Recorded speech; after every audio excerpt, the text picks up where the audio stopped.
people on Earth, and there are evil people on Earth. I only tell my family about the good. Passengers feel like we are different than them. Some of the passengers act like we are deaf, don't understand English, or think that calling us names doesn't hurt. You are schooled in how to act when you start. You went through routines. They'd say, Hurst, when a passenger gets on you and calls you nigger, what would you do?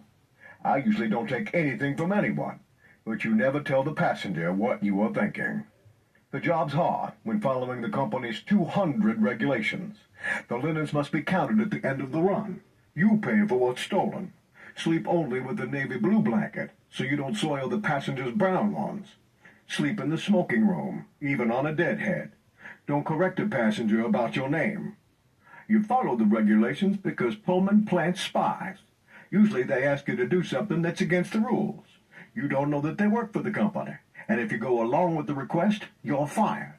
The tight quarters, long hours, low pay, company rules, and then always walking around on eggshells with the passengers. You love your family so much, you will accept perhaps being abused a little more than if you were independent. Sounds like horrible work environments have existed historically. Or artificial gravity has existed historically. I think these people have been targeted. Several different people have been targeted and placed under certain pressures in society that contradict their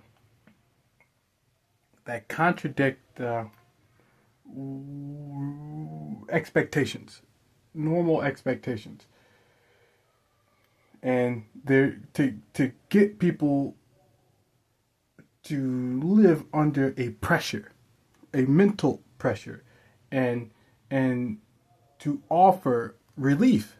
A relief is a sexual offer.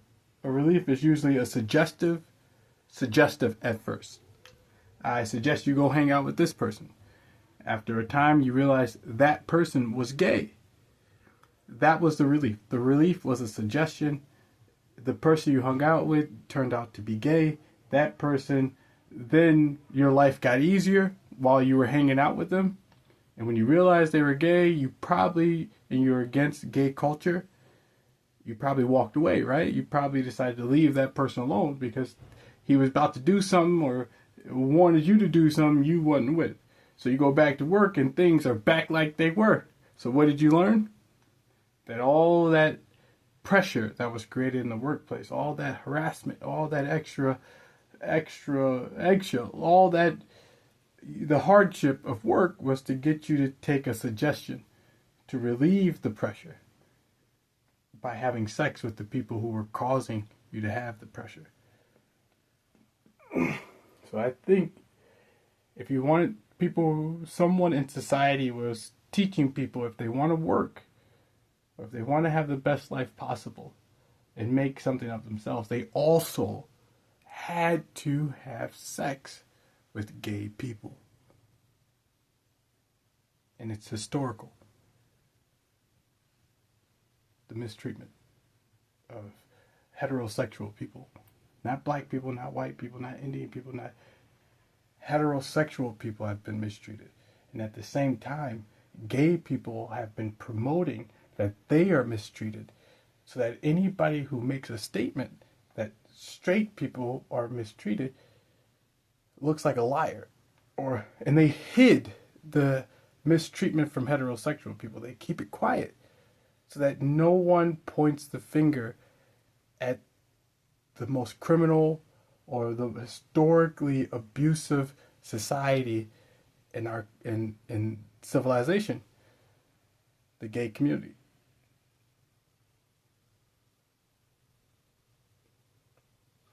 They even put implants in people. And they built they protect their what I just said with intelligence. They keep it in implants. So without this implant, I can clearly tell you what I'm thinking.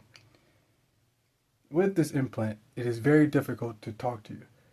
But I think the gay community, well, I know the gay community is using intelligence to protect themselves and then intimidation to scare people who are equally intelligent from telling. And this whole time I was on this train, I kept hearing people's voices.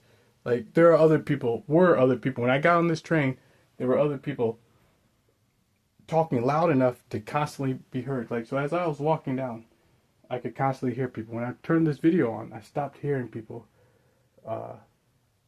just a couple of seconds ago. But I think I'm telling the truth. I think the gay community has put it, well, I know the gay community is using intelligence. And now I know the gay community has used intelligence since this train was built. And straight people were trying to find jobs. Black people, poor heterosexual black people, were looking to make something of themselves.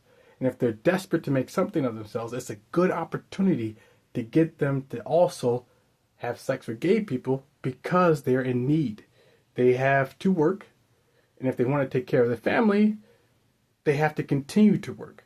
So what else are they willing to do to take care of the family and continue to work? All right, we're abusing them. Would they do anything to relieve that abuse, like pleasure? A pleasure against their will, like against their normal heterosexual preference. And to the gay community's opinion, pleasure is pleasure. So to them, they're not really hurting anybody by abusing them and harassing them and creating a pressure to get them to have sex with, to get them to have sex with, to get them to have sex with the gay community. It's not really a, it's not, this is pretty cool. What is this? Oh, it's like a button. It's not really a crime or a moral dilemma because you are trying to give someone pleasure. But it's against their nature. So our nature, most natures in humanity is focused on reality or the biology of our existence. Our physical features fit together. A man and a woman physically fit together in a healthy way. And our biology affects our mentality. So that biology, that physical features affect our mind, the way our minds are built for generations, for thousands of years since our inception of our existence, down to the core, down to the physics of energy and gravity working together to create more life or to give birth to this universe. So to our core, that is who we are. And men and women, energy and gravity working together. And the gay community decided to exist in that reality and interfere with the union of a man and a woman. And by using intelligence and intimidation to harm people, to get them to have sex with the gay community, so that the gay community looks like they have a place in reality because everyone goes through them or everyone is a part of the gay community. So that's what you call historical harassment that I just recalled. That's what I would call, well, that's what I believe has been historical. Harassment has been historical throughout society. And lots of people have done it. Look, it's dead quiet. It is dead quiet. So all that noise I heard,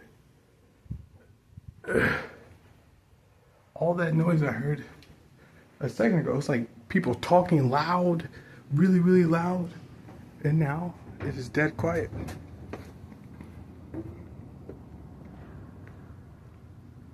Where's all the people?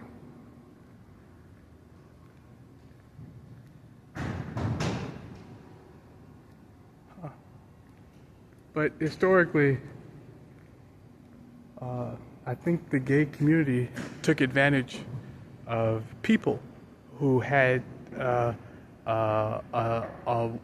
dream of working and making something of themselves in America. And most of those people were not intelligent. So when you start abusing people who don't have intelligence, or don't have a way to fight for themselves, or don't have a way to combat your sophisticated forms of harassment, it's easy to see the outcome being violence or aggression, alcohol, violence and aggression. And you see on the news a black person in 1950s or 1940s doing something violent or aggressive or sexual or something bad. But we don't see why. But the news writes it was his fault, the violent person's fault. And then people in society realize what's going on. They quickly put two and two together, like this person was being harassed because he was telling everybody he was being harassed. But in the news, no one heard that he was being harassed. And no one knew the news didn't confirm that there was harassment. But in society, they can watch and hear people getting laughed at. If you were here right now and somebody was making fun of me and then I got mad, but the news didn't cover that part of the story. They just said that there was a discussion, an argument erupted, and a fight broke, or one man attacked another. But if you were here, you would know that one man was harassing, name-calling, insulting, egging for an altercation. That's the news. Oh, wow. So that's the news, but the news leaves that out. So I think society has a trouble with admitting when the gay community has taken advantage of someone's lack of intelligence, or taking advantage of the power, the source of energy throughout this country. Oil. Well, they control the energy sources throughout our country. So I think, because then you would basically be trying to take the power from the gay community that founded this country, or that was here first. So the people who arrived here first were gay, and they started this country out. So they believe that everything in this country belongs to them. And if everything in this country belongs to them, the people do too. And they don't say it, they won't admit it, but that's what they believe. They believe this country belongs to them, and that we are as much of their property as everything else. The machines, the electricity, and all the power needed to run this country belongs to them, the gay community. So if you're in the gay community, you can have some of the power, or you can have a place in this civilization. But if you're not in the gay community, you are going to be harassed, abused, insulted, until you are willing to join, so that they feel confident. Well, they can use you like you are their property. It's gay people. And that's why they're so protected with intelligence and intimidation. It is because they believe they founded it. Well, it's not a belief, it's a fact. The people who founded this country were gay. So they force that culture throughout this country and hide it from the news, and hide it from the media, and use intimidation and violence to scare anybody from speaking up or providing evidence of their actions. And then they use suggestive language. They use quick facial features. They use quick intimidation tactics, so that people get the expression that someone is intimidating you and only you can see it because it happened so quickly, or only you heard it because it happened so quickly. So they'll rub against your butt. They'll push you in a crowded area and walk away, or they'll use circumstantial events to constantly harass you and deny their intentions. But in one person's lifetime, all that harassment leaves a memory, creates a pressure in their lives. And hopefully the gay community hopes that the pressure leads to violence or submission. either way, they win. So I think it's historical, the harassment, and I think these trains, well, not the trains, but the businesses that surround the trains, within the business, the freedom that existed within these trains allowed the gay community to oppress people, to create artificial gravity and pressure within the train company that caused people to join the gay community. That's what I believe. The trains themselves are designed to give off an expression of strength, not an impression, an expression. An impression you'd have to literally apply pressure in reality, and these trains don't literally do that. They just give off an expression beyond their natural weight. So, excluding their natural weight. But yeah, so I think the trains were supposed to give an illusion of strength. The reality of strength would be the people. Oh, so as I was walking through the trains, all I was thinking about is where are the people who were born when these trains were born, or existed when these trains were born. People forgot to preserve the people. Society, civilization, our intelligent leaders, or assumingly intelligent leaders, forgot to preserve the people. But if they preserved the people would be very strong, very dense, very fast, live a very long time, heal quickly, and they would be very hard to hurt. So it's hard to hurt somebody, it's hard to control somebody. And I think that's why no one who rode these trains constantly or operated these trains constantly still exists today, because no one wanted to preserve them. And everything that comes with preservation is strength. Well, it gives you incredible strength, incredible density, incredible longevity, incredible healing.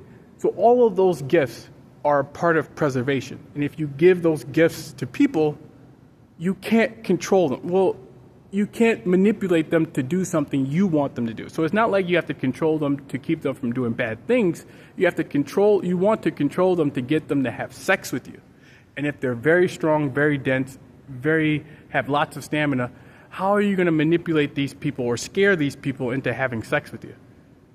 So the gay community, the people who founded this country, would rather not preserve or protect heterosexual people, because then their culture driven by sex, by narcissistic culture driven by sex, takes from their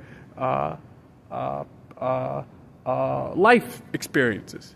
Well, if their culture driven by sex wouldn't exist because the people around them were impossible to manipulate. So only the trains are left from 1950 or 1940s or 1930s or 1920s. Only the trains are still here. The people are getting old or they are dead. They are in graveyards. And they should still be here. Very young, very healthy, very vibrant, with plenty of memories that they could tell people about. You could ask about if you were curious. You could ask them. Instead of walking through an empty train, you might be able to sit next to someone who looks as old as you do, but is actually in their 80s or 90s. And you could talk to them about their first experiences on that train. You have to move forward. You have to eliminate the intimidation from the gay community and make people stronger. So that in the future, if children wanted to meet people from 2025, they can do that. And they won't have to see an invention from 2025. They can actually meet the person from 2025.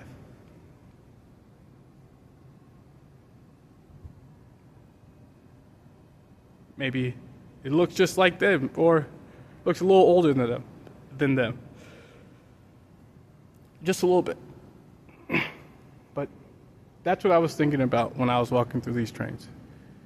I think the energy is missing. What's left is the gravity, or the gravity is real, and the illusion of strength. So, the gravity is real, but the illusion, our civilization, or an intelligent person would call these trains an illusion of strength for a civilization. In reality, these trains are very dense, very heavy, and they have gravity in reality.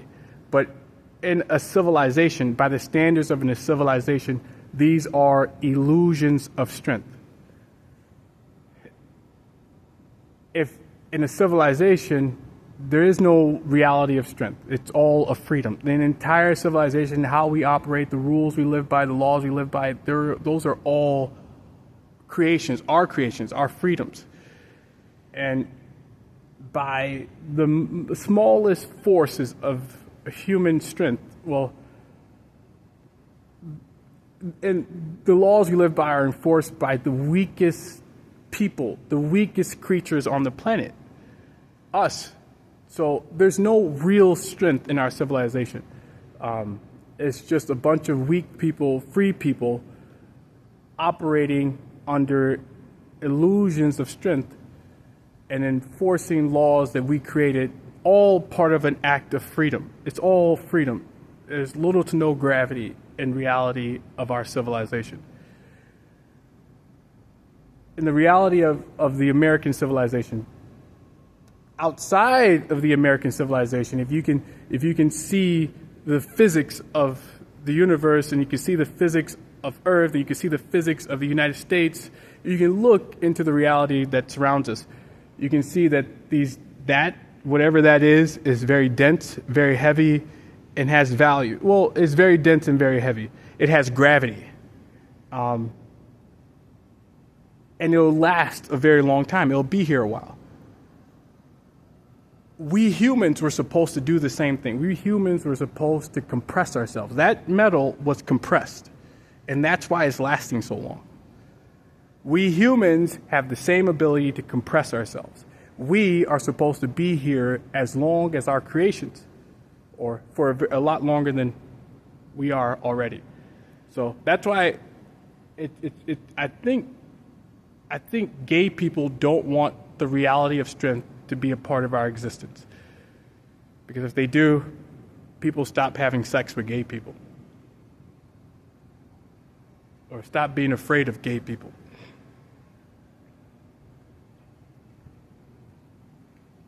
But maybe one day there will be brave Americans who decide to not be afraid of the gay community and grow.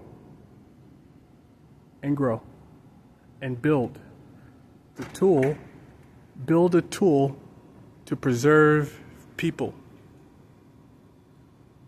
Build the greatest tool possible so that we can preserve ourselves and we don't have to live in fear. I think they adopted the words. Well, the words that we live by are freedom and strength, right? American flag, stars and stripes. The stars are fusion. I think those are like fusion reactors for every state. 50 stars. Wisconsin's Ford.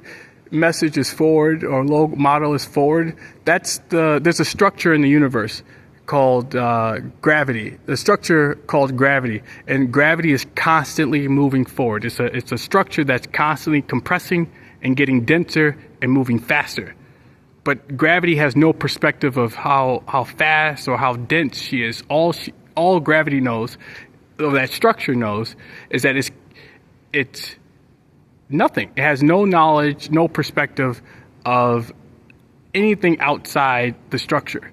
But from our perspective, that structure is constantly getting denser, moving faster through a void outside of space.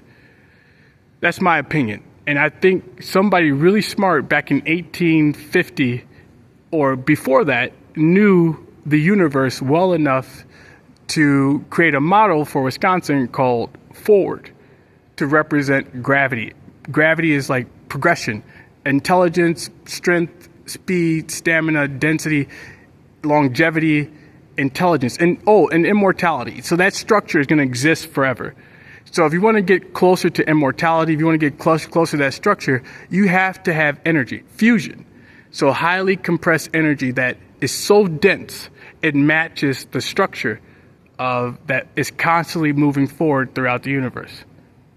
So that's energy's perspective.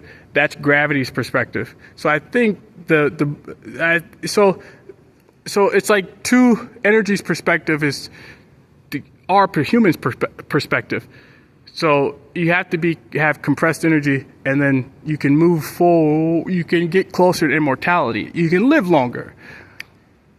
And that's how you travel throughout the universe. You have to compress the human body. So as you compress the human body, the energy inside gets denser, gets more powerful, gets stronger. And as it gets stronger, it's literally the same as the structure. It gets closer to the structure. Our structure gets closer to that structure in density. So it doesn't really matter what you're made out of. What matters is that you are dense enough to survive forever. Constantly move forward. So our job is to find energy throughout the universe, the United States, the Earth, the space around the Earth, this galaxy, this universe, and compress it enough to get us closer to that structure where we can exist. If we reach that structure again, if we ever reach that structure, it will take care of us for us, because it naturally is always moving forward, compressing, and everything inside the structure is constantly compressing, progressing, and moving forward. So that's our job. But somebody decided to say these things, to give everyone that perspective, but not do these things, or at least not to humans. They improved everything around humans, but they don't actually improve humans. And that's what I've been trying to do for 4 years or more. I've been trying to improve mankind. Instead of machines, I've been trying to improve man, so that man is safer, man lives longer, man achieves man's greatest purpose. And we have no fear, we have more freedoms. But someone put an implant in my body, and for that purpose, to get me to have sex with gay people, because they say this civilization belongs to them, so all the people belong to them, and I must be a slave to their civilization as well.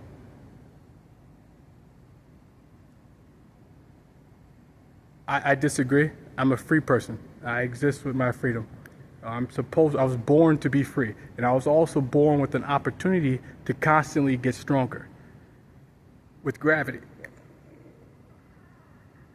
And that's not someone else's gravity. Your gravity is your personal connection to the universe. It's not a woman's vagina. It's not a woman represents gravity. She does not belong to me. Her gravity is hers. My gravity is mine. It is the pull that keeps me on this earth at this very moment. If I improve that connection by applying greater force in the same area, creating onto my body using a weightlifting bar, my muscles will compress, be denser. So there's more weight in the same area, and I improve my connection to gravity. Now I'm stronger, I'm faster, and I'm closer to the structure, the type of structure, the foundation of this universe, the same structure that founded this universe. It just requires pressure in the right areas. And it's also a way to protect yourself at all times. Keep yourself safe, always.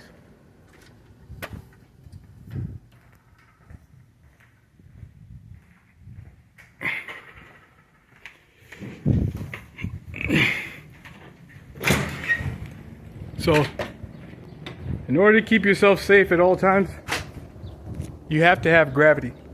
You have to be stronger. You have to be denser. You have to apply the force necessary in the same area to a weightlifting bar to get closer to the reality of your existence.